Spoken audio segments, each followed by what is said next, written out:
Bienvenue au 9e congrès panafricain qui se déroule à Lomé au Togo. Nous sommes rendus ce mardi à la 2e journée et nous venons d'assister à un panel avec des débats aussi houleux concernant la diaspora. L'on assiste de plus en plus aux fuites de cerveaux. Le continent africain avec de nombreux Africains qui décident pour une raison ou pour une autre d'aller chercher peut-être fortune ailleurs ou encore un mieux-être. Nous sommes en tout cas avec M. Jean-Fils Aimé qui faisait partie du panel concernant la diaspora qui va partager avec nous son expertise. Lui qui a quitté son pays Haïti depuis de nombreuses années pour s'installer au Canada. Merci de répondre aux questions d'Equinox Télévision. Alors, vous êtes panéliste de ce 9e congrès panafricain. Lorsqu'on parle de diaspora, il y a une question fondamentale. Pourquoi est-ce qu'on fuit? Pourquoi est-ce qu'on part de son pays? Mais d'abord, il faut périodiser. Quand on dit diaspora, d'abord, il faut toujours parler de diaspora au pluriel. Le mot signifie dispersion.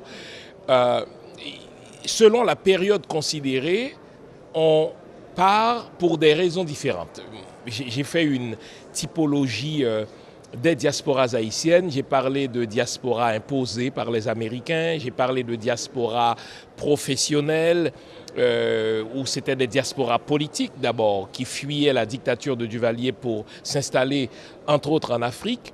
J'ai parlé de diaspora professionnelle, le cas du Canada qui modifie les lois de son immigration pour attirer des étrangers dont il veut bien, des professionnels, des cadres.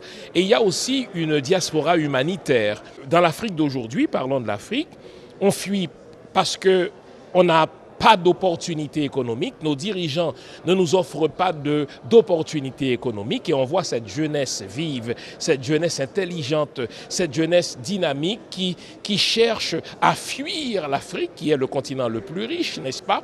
Notamment, donc parce qu'il y a un problème de création d'opportunités, parce qu'il y a un problème d'horizon. La jeunesse ne voit plus d'avenir et elle cherche ses horizons ailleurs. Mais il y a une question quand même qui blesse, qui fâche lorsqu'on parle de diaspora et de gouvernement. La diaspora a toujours été considérée par plusieurs gouvernements comme celle qui n'apporte pas forcément pour le développement du pays. Qu'avez-vous à répondre à cela? On sent dans tous les pays, africains ou afro-descendants que je connais, je ne veux pas commenter les autres pays, on sent cette méfiance, ce clivage, cette dichotomie entre diaspora et locaux. Donc il y a en même temps une hypocrisie, on a besoin de l'argent des diasporas qui font beaucoup de dons, qui envoient de l'argent vers leur famille, donc on va parler d'assistance familiale, etc.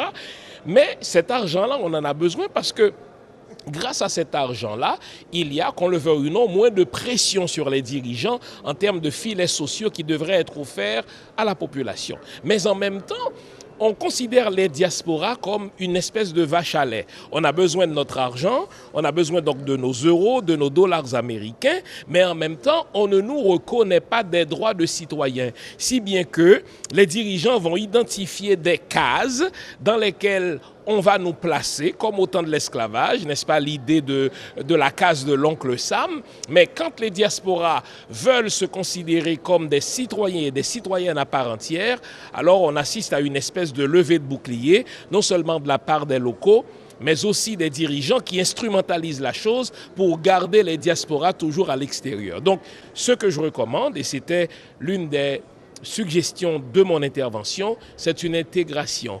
Il faut que les diasporas soient reconnus comme des citoyens à part entière. Merci pour votre intervention et bon congrès. Merci beaucoup, madame. Merci, au revoir. Alors, est-ce qu'on réussira finalement à briser cette glace qui existe, il faut le reconnaître, entre la diaspora, entre les gouvernants et les locaux? La diaspora qui se revendique d'un apport considérable en termes de développement, mais pour les gouvernants, cela ne suffit pas forcément. Toujours est-il que le 9e congrès panafricain qui se tient à Lomé au Togo est la plateforme, j'ai envie de dire, par excellence pour adresser cette question de la diaspora africaine.